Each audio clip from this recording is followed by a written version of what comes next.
Respected viewers, Assalamu alaikum, and welcome to this week's special edition of the Hotspot.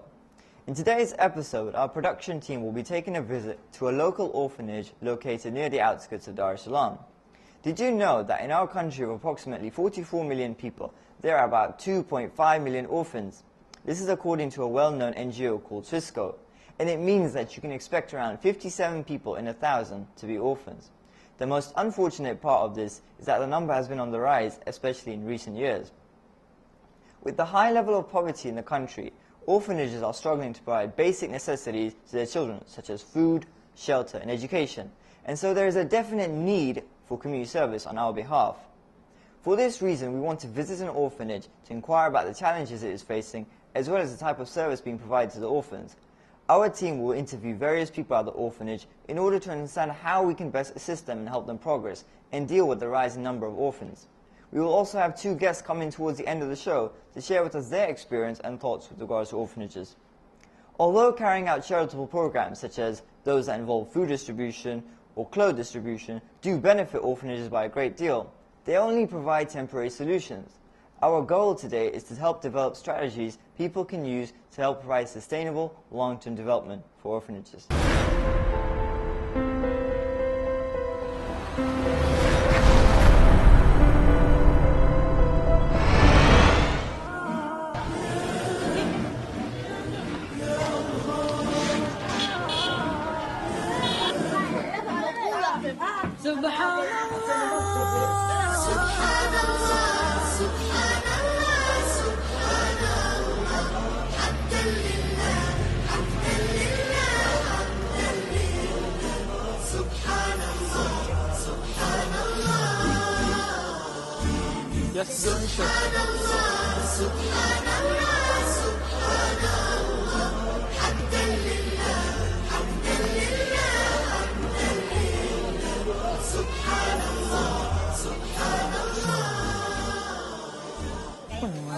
We're now in the Temeke district of Dar es Salaam in an area known as Bagala, at an orphanage with our production team to understand how and where the kids over here spend their day-to-day life.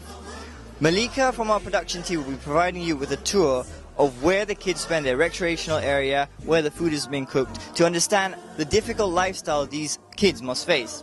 Sarah will also interview the caretaker to understand challenges in the development of this orphanage in order for you all to get an insight of this place.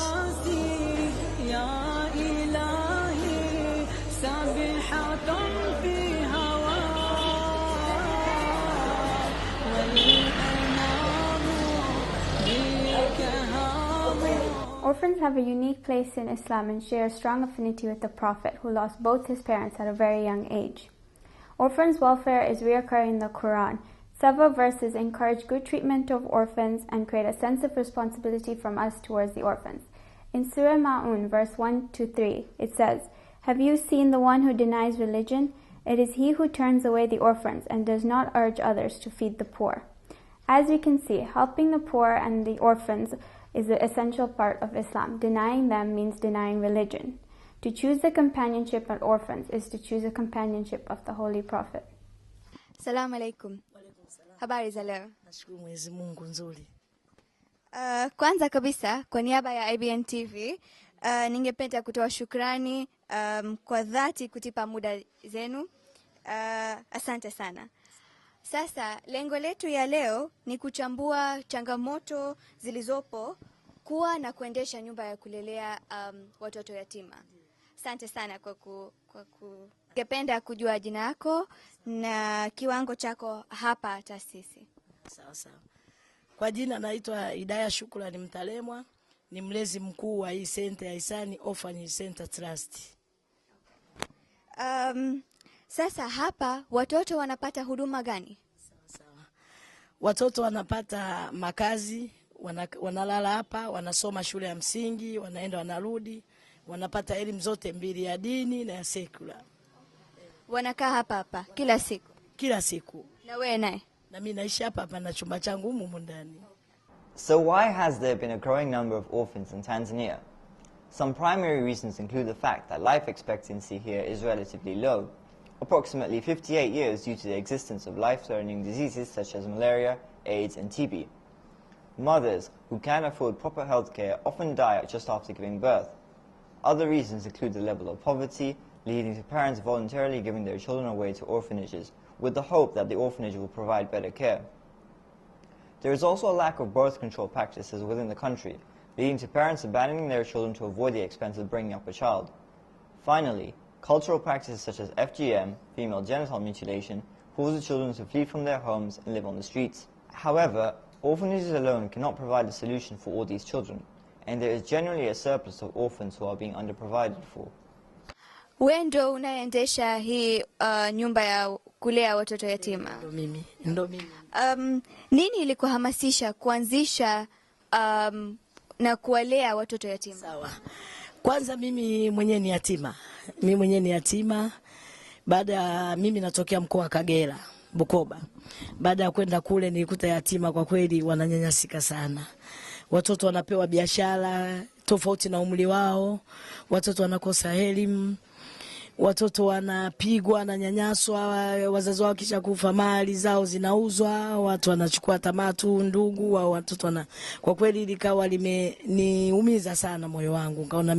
Kaona kwa nini hamasisha hii kulea yatima, sijitolee japokuwa sina uwezo, lakini nikahamasisha tu, nikaanzisha taasisi, nikapata na watu wa kunisponsor, tukawa pamoja, tukafanya hii kazi ya kulea watoto yatima, angalau na wao kama nilivyoelezea mwanzo wapata haki zao za kimsingi, angalau wapate elimu, wasome, walale pazuri, watokane na unyanyapaa wanaopata.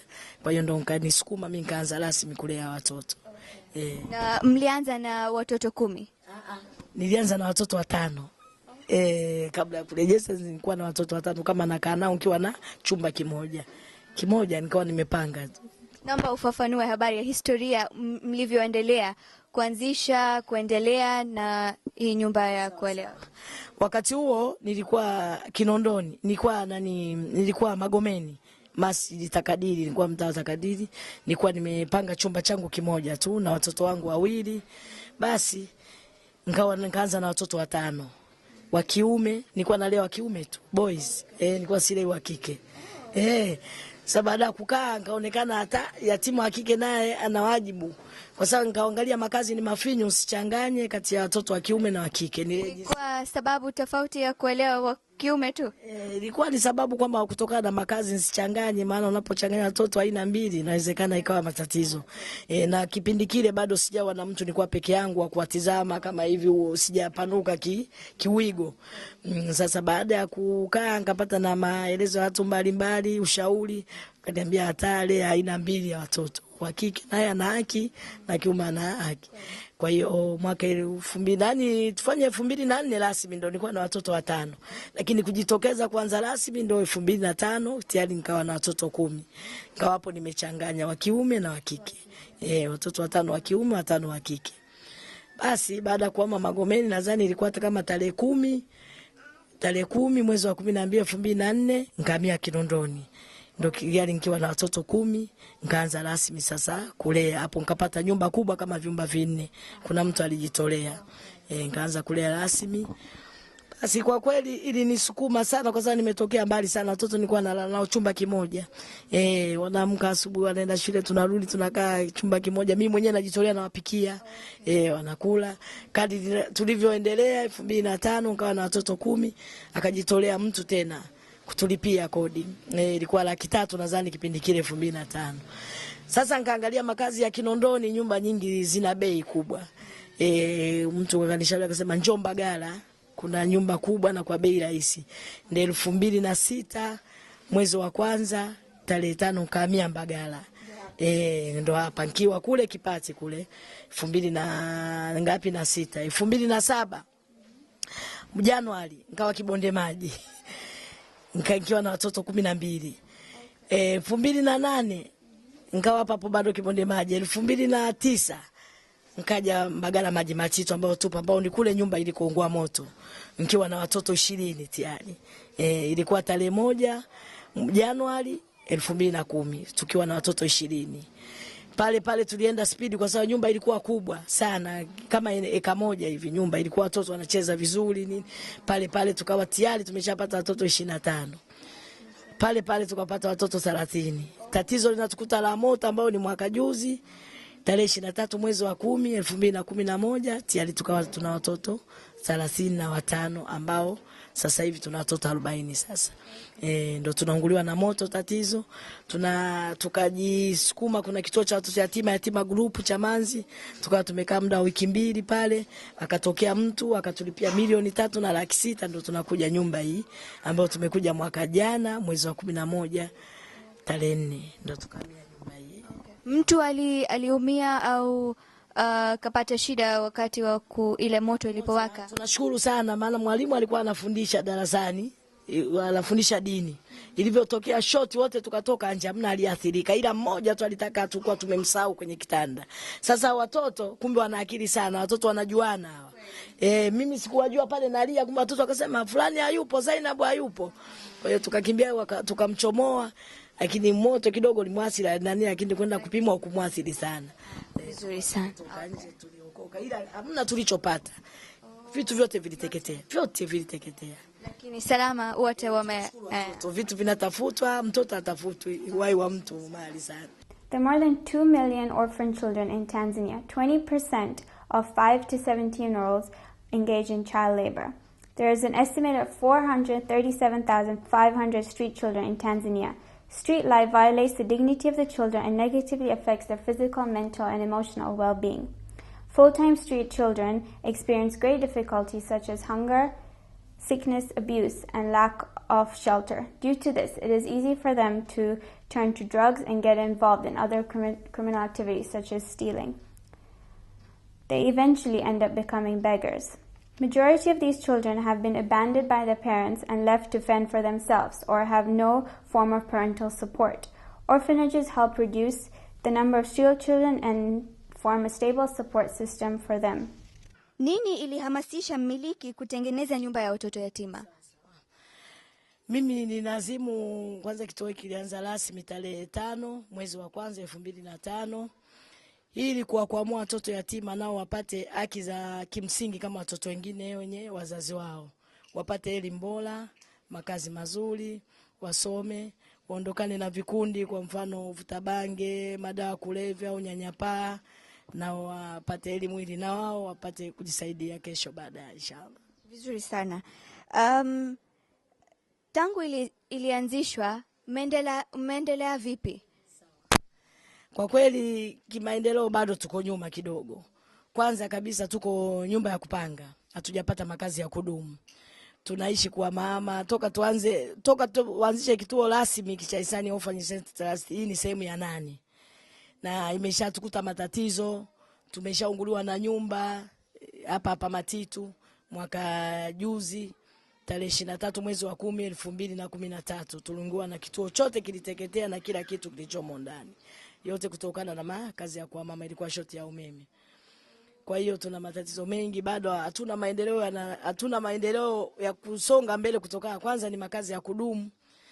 Tungekuwa na makazi yetu ya kudumu ingetusaidia, tunaweza tukafanya biashara, ukalima mchicha, tukapata mboga, ukaweka frame ya duka hapo, ukaweka maendeleo kwa mfano kuweka shule yako rasmi.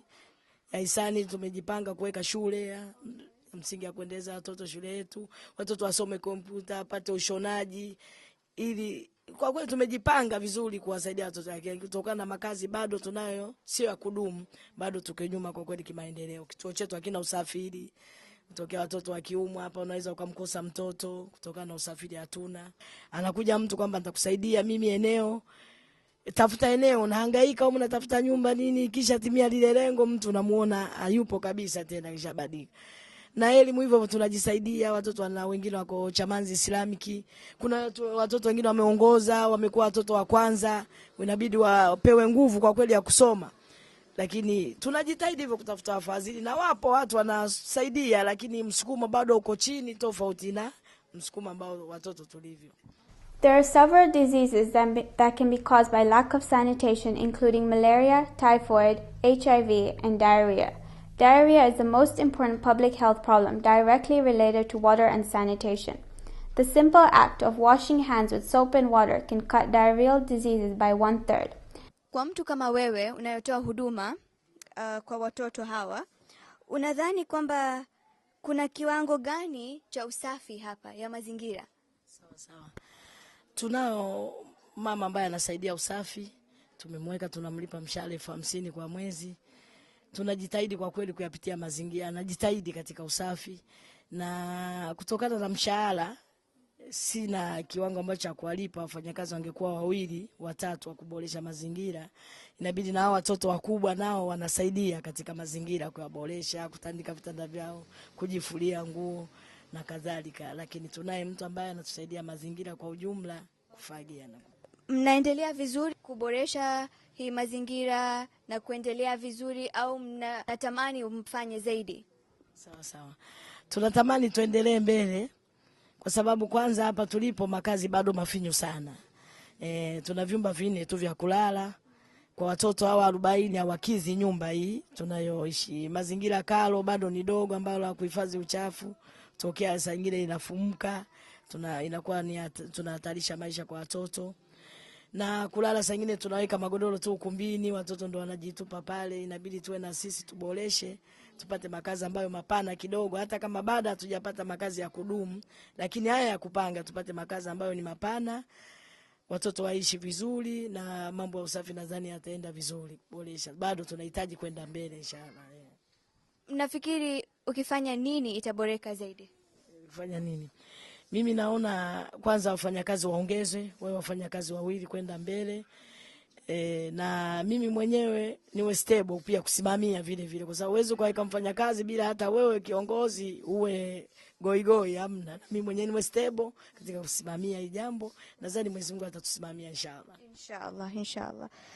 Although this orphanage is one of the better maintained orphanages in Dar es Salaam, the level of sanitation is still very poor, and this can be seen by the number of flies around. Mama Idaya claims that she would be able to solve this problem with a larger environment.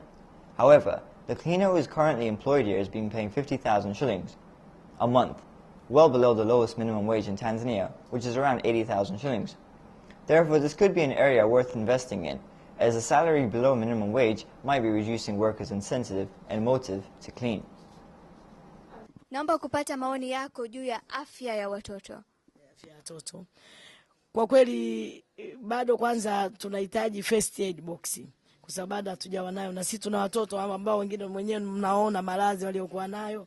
Wapo watoto walioathirika wana HIV, tunao ndani hapa, ambao kwa kweli tunapata tabu sana katika matibabu. Saa nyingine mtoto anaumwa, wewe una matibabu, una bima ya afya, inabidi unahangaika, saa nyingine una pesa, mtoto unaweza ukamkosa nani. Kwa kweli inabidi tuboreshe sana, angalau tupate tu first aid box ya huduma ya kwanza, angalau kuangalia watoto, au tupate mtu ajitolee atusaidie kwa upande wa bima ya afya, watoto wakiumwa aende hospitali fulani atibiwe. Nadhani itakuwa mambo mazuri sana.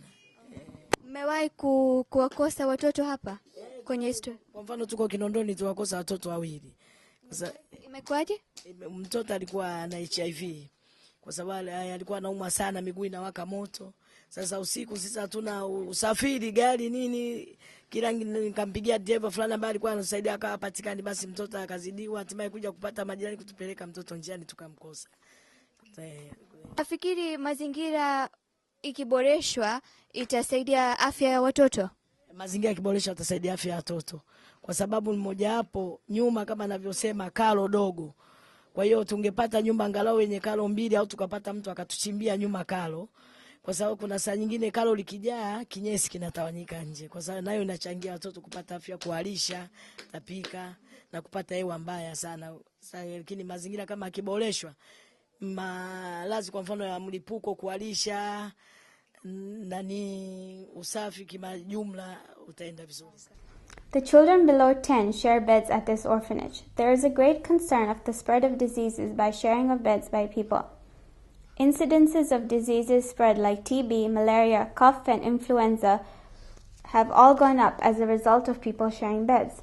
Crowding, poor air quality within homes as a result of inadequate ventilation, and the presence of mold and smoke contribute to poor respiratory health in general and have been implicated in the spread and or outcome of TB. Mnatumia utaratibu gani kuzuia malaria? Sawa. Malaria ni ugonjwa tishio sana.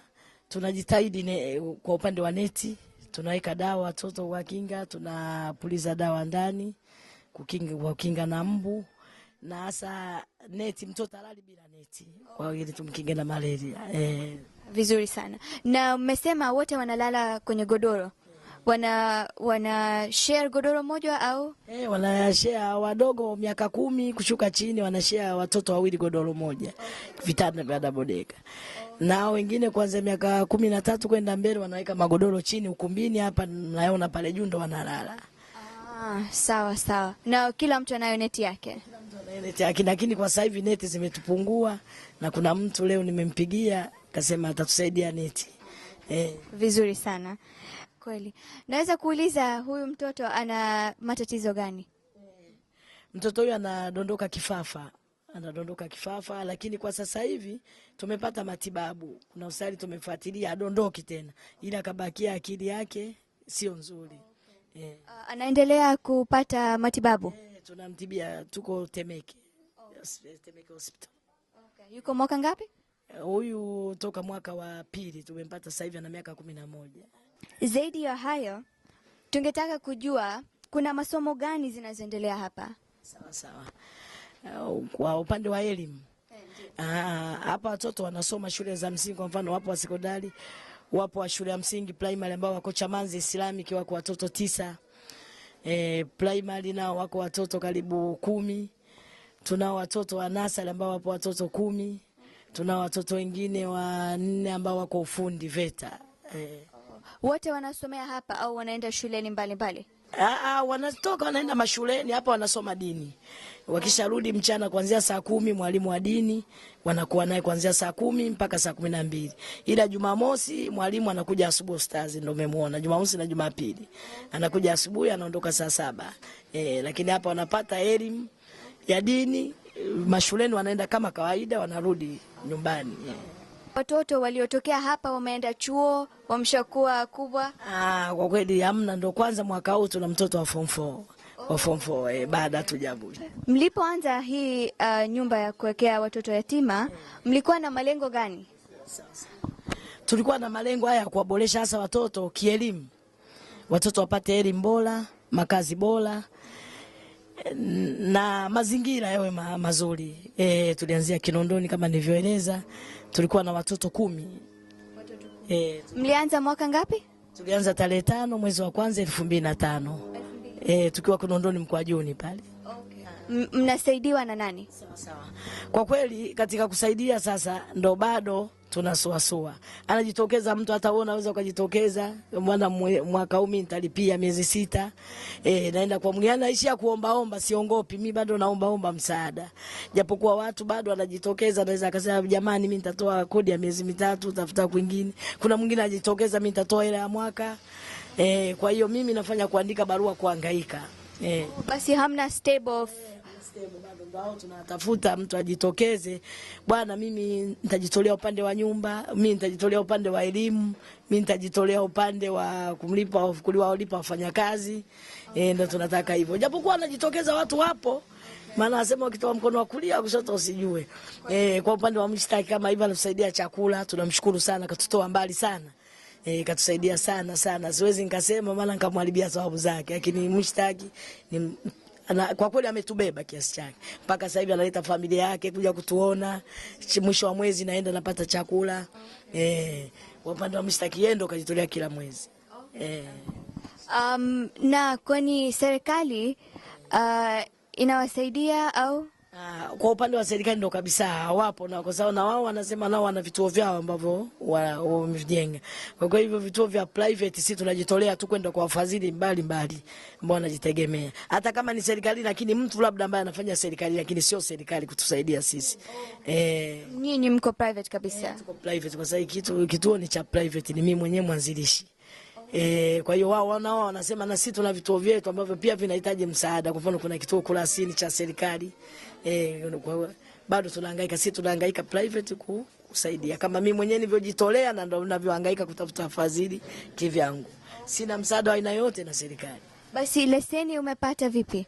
leseni ya kuwaweka na kuwalea watoto? Leseni inakusaidia serikali, si sheria. Unapitia ngazi, unapitia kwa mjumbe, unaingia serikali ya mtaa, unaingia kwa afisa mtendaji, unaenda wilayani. Mimi wilaya yangu ni wilaya ya Temeke, kwa mfano naishi Bagala. Wanakuangalia, unakuja kukagua, inastahili kuregister, basi unapitia ngazi, ukisha toka hapo ndo wanakuandikia. Mimi kwa mfano upande wangu nimesajilia Lita, taasisi ya uzazi na vifo. Mbali na ukosefu wa hela, changamoto ya ukosefu wa hela, changamoto zingine ipi zinakuzuia kuendelea hapa? Changamoto nyingine mbali na hela, kwa mfano unakuta kuna malazi ambayo licha ya hela unayo lakini hayatibiki. Nayo pia yananitia unyonge sana kwa watoto wangu, kwa sababu kuna watoto wana malazi sugu ambao unajitahidi unamtibia lakini malazi hayarudi nyuma, hayaponi. Vile vile kuna changamoto nyingine, watoto tunawachukua nao ni wana tabia zao tukutu, zinabidi watu tuwe na subira sana kuwavumilia. Aiza mlezi pia uwe na subira kuwavumilia watoto, na watoto wawe na subira kuvumilia. Kuna saa nyingine unatoa ukali zaidi, uenda unawauzi. Kuna nao wengine saa nyingine ni watu kutu, wanavunja vitu vya watu. Unakuta nyumba hii yenyewe unaona wanachora na gandua maganda. Kwa Mwenyezi mwenye nyumba na akija anakasirika vile. Tafanyaje japokuwa ni hivi, lakini inabidi tuwe na subira, tunaomba awe na subira ya kusithamini. Kuna mtoto saa nyingine unakuta ana malazi, inabidi anajinyia, anatapika, analisha ghafla, na wewe una gloves saa nyingine inabidi umpe huduma, uweze ukataa kumpa huduma. Zote ni changamoto hizo za subira. Kuna saa nyingine wewe mwenyewe unaweza ukashikwa chakula kimeisha ghafla, vile vile licha hata ya hela. Mtoto fulani hali hapendi, anaumwa, kwa na yenyewe nakuta inakutia unyonge kidogo.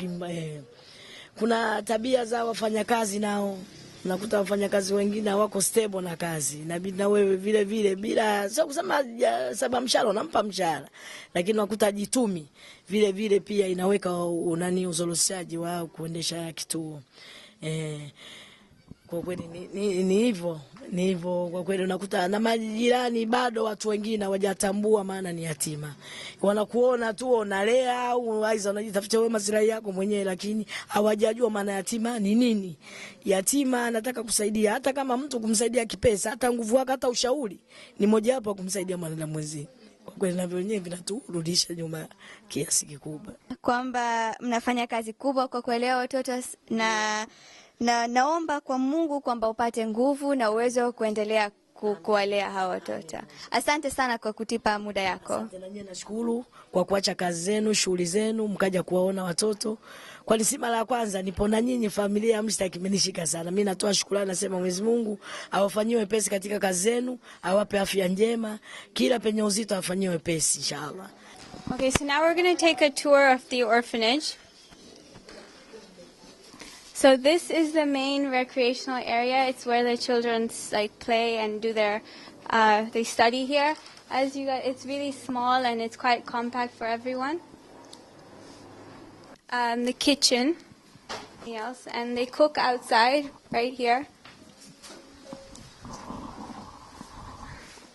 They're making meat for lunch today and rice. That's the main kitchen.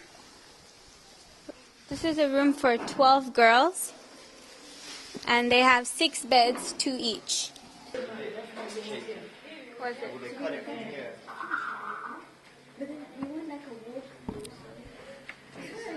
This is room 2. This is a boys' room, and it's for 10 boys.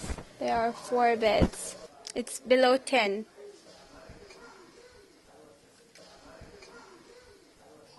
This is another room for girls. There are 6 beds, and it's for 12 people again.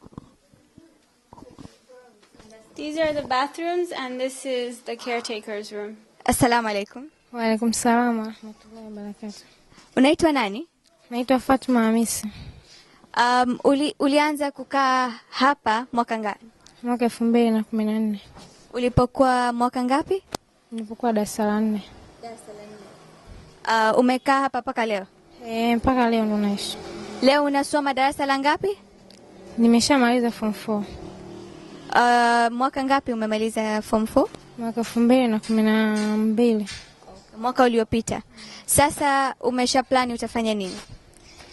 Kwa vile nimefeli na bibi hana uwezo wa kunisomesha, mwenyewe nilikuwa tu nataka nisomee kompyuta basi, lakini bibi ndio hivyo bado hajapata uwezo wa kunisomesha. Ulipokuwa unaishi hapa, ulikuwa na vitu gani unapenda kufanya? Nilipokuwa naishi hapa, kuna vitu vingi tu ambavyo nilikuwa navipenda. Napenda kusoma, napenda kufanya kazi. Nikirudi shule najisomea mpaka sasa. Vizuri sana. Sasa unafikiri ni ukishamaliza kusoma, ukishapata kazi, unafikiri ni dharura kwamba utaona kama unatakiwa kumsaidia bibi, au plani yako nini ukishapata kazi? Nikishapata kazi nataka nimsaidie bibi, niwasaidie yatima wenzangu hapa na wengineo ambao wasiojiweza, wenye hali za chini. Unapenda kukaa hapa? Napenda sana. Kama familia? Nilitaka kukuuliza, mnapata changamoto gani kwa kuishi hapa? Hapa tunapata changamoto nyingi, kama ndio hivyo usafiri. Mtoto akiumwa usiku tunashindwa kumpeleka hospitali. Makazi ya kudumu hatuna. Tunakaa tu mara leo tupo katika nyumba hii ndio hivyo. Siku nyingine tunakosa chakula, yani bibi ndo afadhili moja moja.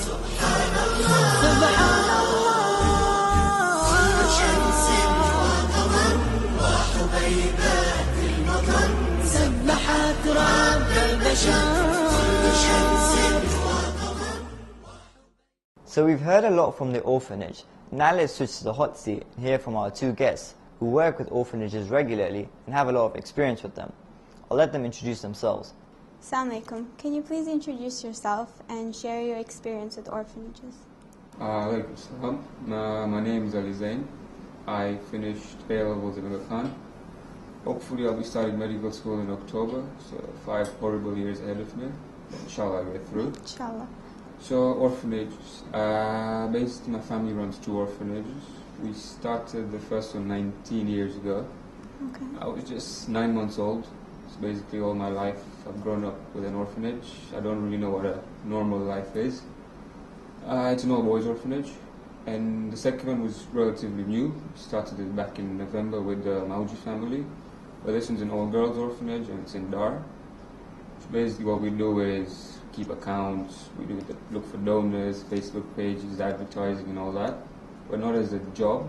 So like when we wake up, our parents go to work, we go to school.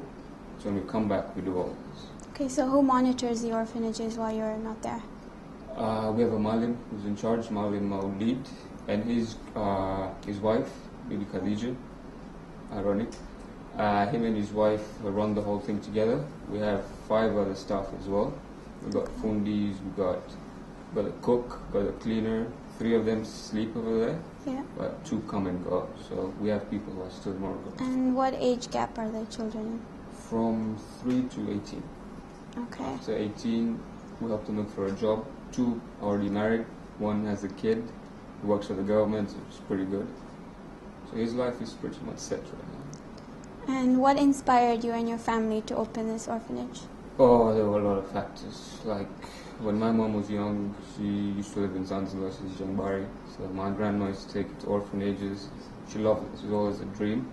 But what pushed her, like ultimate push, was when my mom was giving birth to me, there was a lot of complications and I wasn't supposed to survive it because I was suffocating, I wasn't getting enough oxygen, and even if I did, I would probably have some defects, but hopefully it's not there, alhamdulillah. So because of that, my mom decided one final thing, and orphanages came up. So she did it, scarred for a moment, and yeah. Okay, so what efforts have you guys made to make your orphanage different compared to others in Tanzania? Thing is, when you look at the orphanage, it's just an institution. You take kids, put 50 in a room, send them to school, give them food. But we wanted to do more. We wanted to make it like a home, a place where they can tell their friends, I'll see you tomorrow, I'm heading home. A nice homely experience. And to do that, like, we built a basketball court inside the compound. We bought them a PlayStation, there's internet, there's a computer room with 4 computers. So we want them to feel like a normal kid, not feel so distant from the world. But at the same time, we don't want to spoil them, obviously, and that's where the Malim comes in. He's a great guy, he knows where to put the limits, arranges times, but schedule of when they should start playing, when they shouldn't. And when you have a guy like him, it's all successful. Okay, and were there any challenges you faced while opening the orphanage? Starting's obviously funds as always, because no one's just going to give you money to start an orphanage. You've got to find some capital.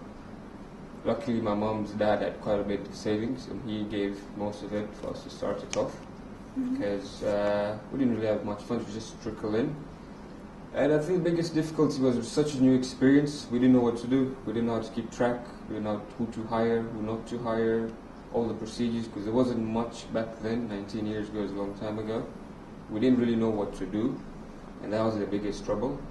But in terms of land and registration, it was pretty easy back then. If you compare that to the Dar, it's complete opposite. We have the experience, running it was okay, but getting the land in Dar is almost impossible. It's so cramped up. And registration was very, very hard because government is really strict nowadays. So a lot of kids get abused and there's child trafficking and a lot of money is stolen. So the whole process took really long. But it worked out. So the Darwin's trouble is more of the official side. Morogoro is more of the experience. And there wasn't any issues while getting the license back then? Morogoro, no. It was easy. It was just a week's process. It's a lot harder nowadays. Oh yeah, it took us 3 months here. So it's a big difference. Okay. Are there any significant challenges you face while running the orphanage? So like, health issues, sanitation, education issues? We did at the start, but what helped a lot is NGOs, especially from Canada, CanAid, Our Village, Peak for Poverty. They cover mainly the education and health part, so we're pretty much set there. You have hospitals in Morogoro like Ahmadiyya, they give free health. So most of that's covered up. The main problem was getting help to run it, because it was more of a solo project. And unfortunately back then the community didn't really help out at all. But my mom used to work for Morogoro International School, and English, the white teachers, especially the foreign teachers, were really enthusiastic. So my parents were pretty young back then, so they could do lots of fundraisers. People come all the way from Ireland just to do it. It became so big. And that's what took the orphanage from the time when donations just trickled in to a whole booming era. Now it's alhamdulillah so much better than it was 15 years ago. So do you have issues of health issues like malaria or, No, because before we would, because it wasn't the cleanest of projects. That's the thing, once the big funding came in, you can spend it right. You can spend it a whole job just on a cleaner, or make sure the place is always clean. But then again, these are boys, they get cuts, they get infections. So that's when my mom had to get a partnership with that hospital, who make sure that all the kids are taken care of. So if even something small happens, you immediately just send them there. And you don't worry about the cost because they just cover it up. So you can do it from before it gets really big and everything. You stop it from the start. You said you have someone who monitors and keeps an eye on it while you're away. How often do you visit it yourself? Before things when we moved to Dar, we couldn't really bring the orphanage here, so we had to visit it timely. My parents go once a month. My dad goes every other weekend. And when we were younger, still in the early days in Dar, we used to go as a family. Once a month we had to go. Yeah. And then since they started uni, and it all started to slow down. So nowadays, just once a month, my parents go, and every other weekend, my dad goes again. But then there's a big function like Eid, Muharram days, Easter, and have a nice big break. Then all of us go together. What do you feel are the main challenges that limit orphanages from progressing? How you run it, especially because there'll be this time when running it, when funds just keep on coming in, and because the more funds you get, the bigger your budget's going to be. So you think you can spend this much every year, but then there's going to be that time when you won't get as much, and that's the critical moment. If you haven't spent wisely, you're going to suffer. So do you feel that this orphanage is too dependent on aid? Before, yes, and then when my mom realized, she started to invest in it. What she did was, we have a poultry project, so we get chickens and eggs. We build shops which you rent, and the money you get from there comes back to the orphanage. So there's always money coming in. We have a bakery. What we do with the bakery is you get bread, and when you have 45 kids, daily bread is pretty expensive. And if you look at over a year, that's a big sum you're saving just because you have a bakery. So the bakery also sells bread to the public? Yes, we do, but nowadays not anymore, because it didn't bring more for profit, and more saved costs. Okay, so do you feel there are any challenges that stops the students from continuing the education? Do they have any problems at Peer school? Pressure. Peer pressure plays a big role. Because you have your good kids, but there's always going to be that one bad kid in between. And we've had a few cases, unfortunately 2 of them, where the peer pressure gets to an extent where they become defiant. Of course, in your teenage life, you do that, we all did it. But they move to that extreme where it becomes a bit dangerous and where they don't want to study anymore, they just want to take the quick way out of life. And that's when the Mali has to intervene, and that's when my parents, when they go, they solely deal with it. We don't, it's just my parents and the Mali, they sit him down. They give them options again and again and again, but there has been one situation where we've had to get rid of a boy because he got too much, he started stealing and stuff like that, which got out of hand, and we just had to send him back to his village. So do you think because they're given a lot of aid and they're given everything they possibly need, do you feel that makes them too dependent and hence take it for granted? I think they feel jealous of the younger kids because when they were young they get pretty spoiled, so they used to like that. When they grow up, life's different, it's not the same anymore, and then the friends, it's your friend circle that makes the biggest difference. And that's an issue because back then we used to send them to government schools, we didn't have much money. But then later on we started all this English medium school, private school, and it's made a big difference. Now those kids who used to still go in government schools, we can't just quick change over. It's hard. They're the ones who get exposed to the negative friends, and they're the ones who turn back. So can you please shed some light on how you can teach the children to be self-sufficient and rely on? Firstly, education. The education is massive in their life, and you can see the changes. It's so obvious because the kid who goes to government school, compared to the kid who's in the private school, such a big change. The one who's in private school, he thinks more, he's more independent, he knows how to converse with people, he's interactive. But the one who unfortunately went to the government school, he wasn't exposed to so much, so it's much harder on him. And you can see that change. And then again, morals. I'm not saying that should be like 100% mu'min Muslim, that's hard, none of us, it's very hard for us. But when you have morals, they become such better kids and their life becomes so much better. If you look at Kondo, he's a 6-year-old kid who went to Eid, I think it was like 2 years ago. He was crying, so we gave him a candy bar, dairy milk, it has 8 pieces. And if I was in his situation, I would open it, lick it in front of everyone, and just eat it all by myself. But what he did, he shared all 8 pieces with 8 other boys, and the last piece he shared with his best friend, Murtaza. And when you look at that, you're like, whoa, what am I compared to them? And these kids are so good. Yes. So how have they developed from, can you give me examples of kids who've lived there and how they've grown up? And Yes, okay. Kondo, I use him because he was a bit autistic when he came in, because he had a bit of learning disabilities. Because he was extremely poor, so there was no way he could go to school, they didn't have food. He should be him, his sister, and just his grandmother. So when we brought him in, he was very, I don't know what's the right word, backward in life, you could say.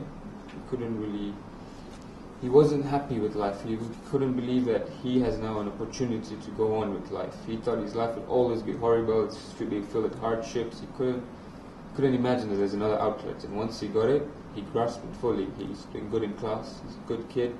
When people come to visit, everyone talks about Kondo because he's the happy kid who smiles a lot. So that's the thing, he's a good kid. That's how they changed from the kid who was in the village filled with hardship to a guy who now has a future. how have you grown them to becoming successful like individuals and getting jobs? And Let's see, the thing is, a lot of them are still in school, so we haven't reached that stage yet. The only 2 that have are those who unfortunately didn't get the best of schooling. So we have to help them out, but we don't plan on doing that in the future. We want them to build it themselves. It was Ali and Ramadani, our first 2 kids.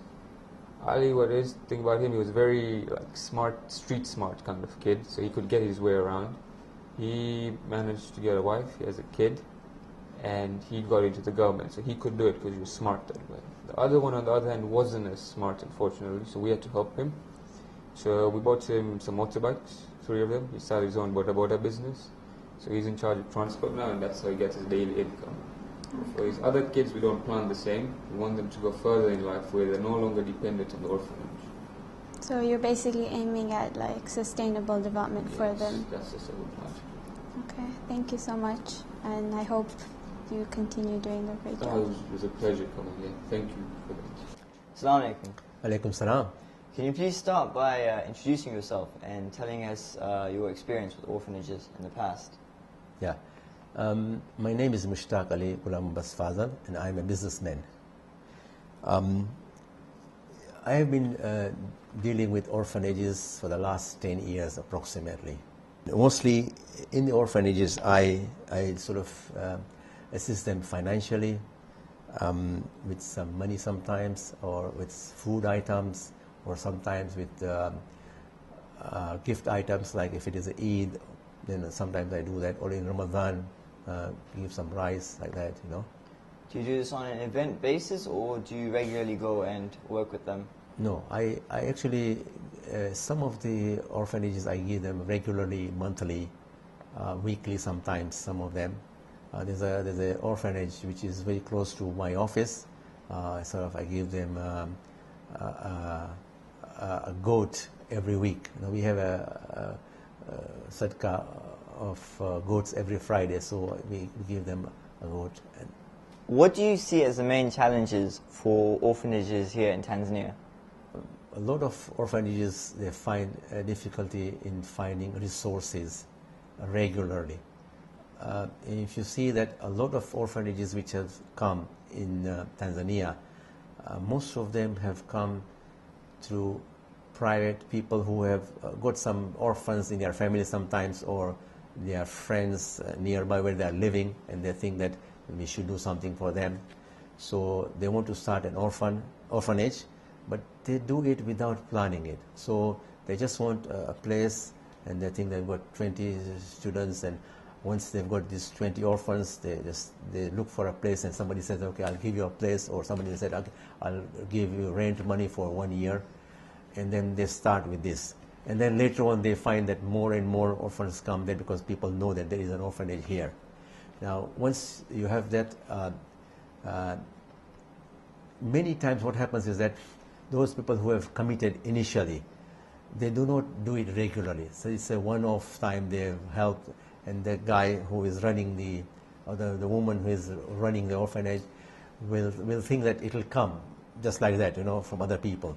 And suddenly she finds that, or he finds that the money is not coming, the food is not coming, because those people who encourage them initially are no longer there.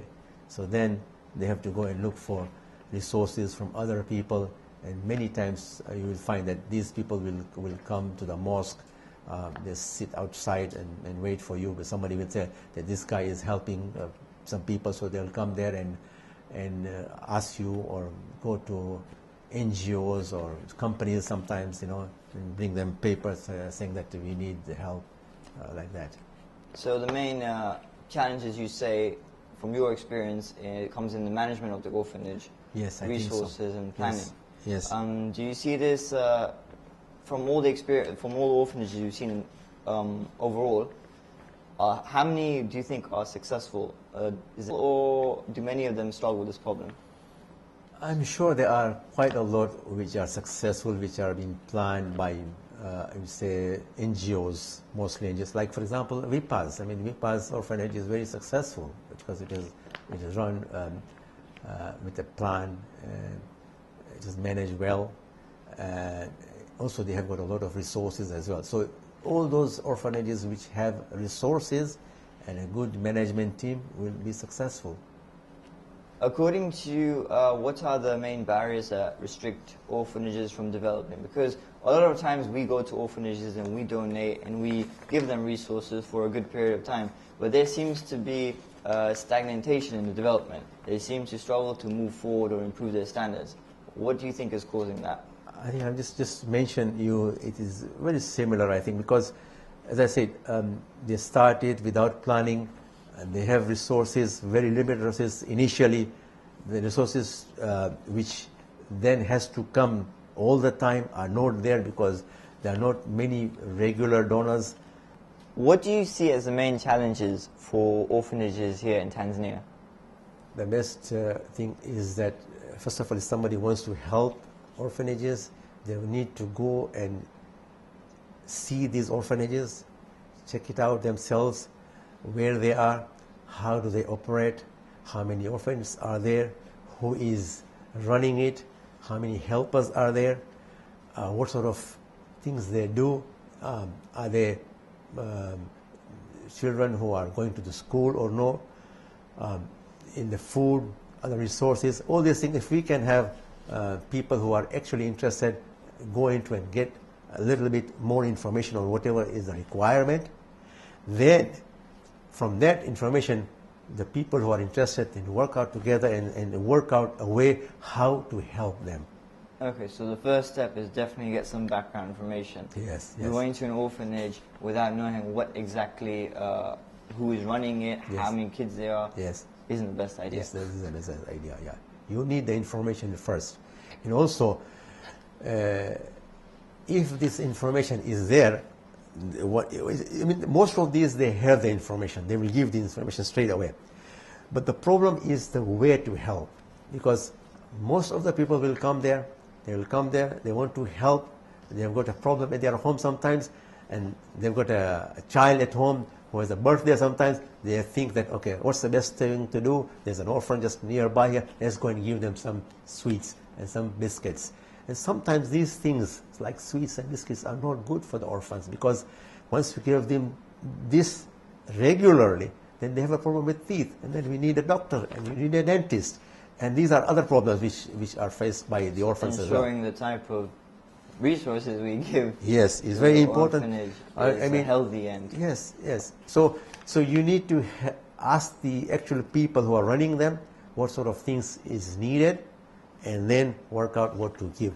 But then also to give it in a sustainable way. So, as I said, if you have a list of donors or people who are involved in there, and you contact them first so that they can tell you what is available and what is not available. For example, if they have got food and they've got other resources and they don't have school fees, so you help them in school fees. If they need to teach, let's say, a language, another language, like English, I mean, most of our children, they know English, they can go and teach them English. Today it's so easy to do these sort of things, you know. Small bits, you can help them to do some things and to help them like that. We've emphasized on giving regularly, give like Khadija. But won't this, in your opinion, would this cause the orphanages to be dependent on aid and donation, and kind of reduce the motivation to work independently as well? So that's why I said it's sustainable. When it's sustainable, that means you are teaching somebody to do something so that they can be, in the long run, they'll run or have their own lives themselves, so they don't have to go and ask for other people, especially the older children. But the younger children, you can't do anything. The younger children, they need the schooling. That is the most important, because when you don't have schooling up to grade 12, then, I mean, you can't tell them to do and work, you know. True. They can probably do something like growing their own food. If they have a big place, they can grow their own food a couple of days a week, you know. Everybody takes a chance, and then part of the food is then grown in their premises, and then they can eat. They can have a goat, chicken, these sort of small things. They can have this, and then they can partly eat, you know. So that way it may help, rather than giving food all the time. This food can be grown, or chicken, milk, all those things. But they have to have a bigger space for that. Mm-hmm. Big environment is one of the points Mama Idaya from the orphanage we went to mentioned. How many years roughly have you been working with Mama Idaya? I think more than 5 years, I think. More than 5 years. More than 5 years. In those 5 years, you've been following up regularly, checking up? Well, this is not the problem, but I go there sometimes only, not many times. You do the best you can. I do the best I can, yes. Okay. Yes. In those 5 years, and after seeing what donations are coming into the orphanage, have you seen the orphanage develop? Have they gone forward? No. Why do you think that is? It's because maybe they're not because getting they enough. are receiving money. Yes, they are receiving. But then you see, what we are giving is maybe 10% or 15% of their requirement. So who is doing the other? Nobody is following up on that. So that's the problem. You need a group of people at least. You need, yes, we need the people who can radically go and do and follow up on that. And that's what I don't have. I don't have time for that. And most of the businessmen will have the same problem. They will have the resources which they want to help, but they don't have anybody to look after that. This is where you need the youth of the community. Yes. Very important. If we can do that, it'll be much better. As a businessman, how can you help solicit more funds? According to Mama Hidayah, the main problem the orphanage was experiencing was a lack of funds. How do you suggest we tackle this? Well, the first thing I had already mentioned is that if an orphanage is organized, planned properly, and you have all the statistics and information which people want, then you will get it much easier. The second problem is that you will find that most of the orphanages and a lot of other areas where people donate, the people who donate are the same people. They have to donate in the orphanages, they have to donate for water, they have to donate for health, they have to donate for Jamaat, for Bilal Muslim, or for any other religious organization. So you find the same limited people who are donating most of the time. We need to awaken new donors, even a small amount of it, so that they can help regularly and this can be sustained well. That's all the questions we have for you. Thank you very much for coming and giving your thoughts on this topic. Thank you. I hope it has been useful.